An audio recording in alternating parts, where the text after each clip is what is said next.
created by Karen O'Loughlin. In this video, we're going to look at a couple common algorithms used with arrays. Remember that an algorithm is a step-by-step process for solving a problem. We are going to look at a linear search and how to swap values with arrays. A linear search looks through a list from the beginning to the end or the start to the finish for a target item or value.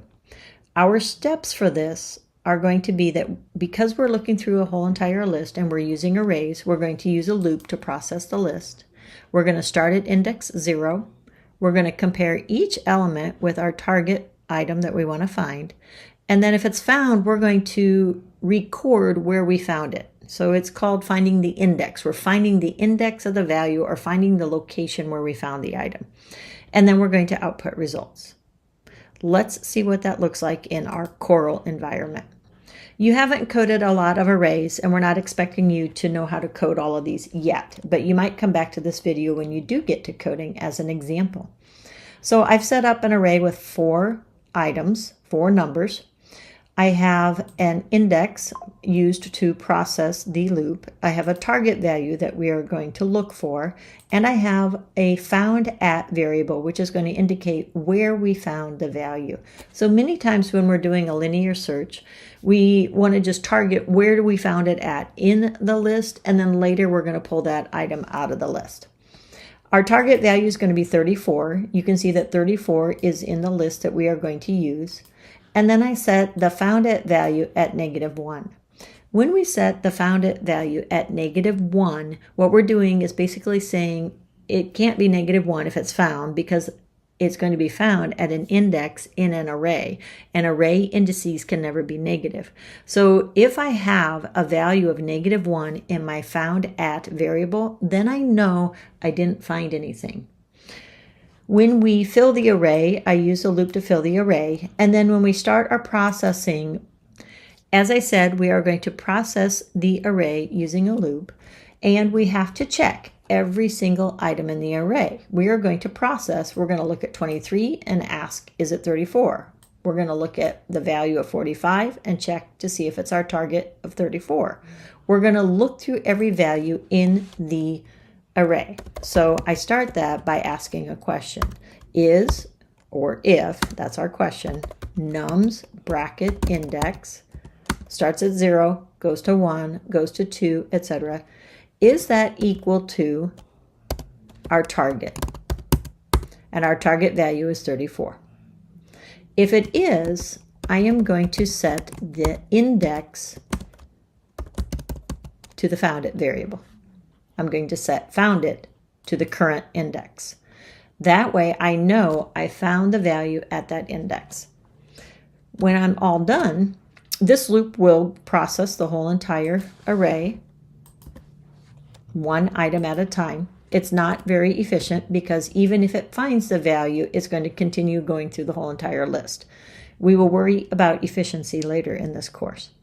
What we're going to do then is determine whether or not we have found a value and output an appropriate message. So I know that if found at is -1, we didn't find anything. So I'm just going to say target not found. That's our output. Otherwise, I know I found it. So I'm going to say something like target value found at position, and then I'm going to output the found at variable, and that's going to be whatever position it was found at. I need to use the syntax for Coral and run.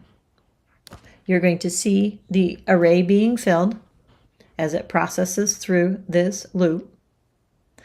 I'm using the get next input, and it inputs those 4 items, and now it's starting to compare. I'm going to hit pause. If you look, it's starting to process through each index, and then it's looking to see if that index is equal to the target. So it comes up here and says, is 23 equal to 34? Is 45 equal to 34? Now we're at index 3. We're going to see what it does, and then we're going to change this value. It already did. So you see it found it at index 2, so it changed that value.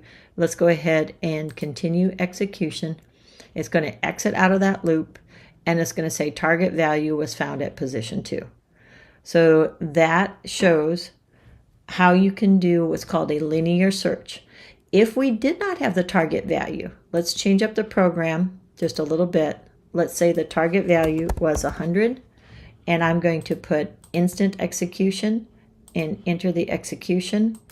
Then we're going to get the output that the target was not found, and you can see that found at stayed at -1. It never entered this part of the code. It never reset the value for found at. That is our example of an algorithm for a linear search. Our linear search program also showed us how we will have decision statements inside of loops, and how we can have a if-else statement that targets the results. If we look at the flow chart looks a little bit more complicated, but you can see the structure. We have a loop here for filling. We have another loop started. Remember, you see this arrow coming back, then you know it's a loop. We have a decision statement inside of that loop. And then after the loop is done, we have another decision statement to determine our output. So looking at the flow charts in comparison to the codes when you get to doing your choral programming is a useful tool for understanding the structure that goes on behind the scenes.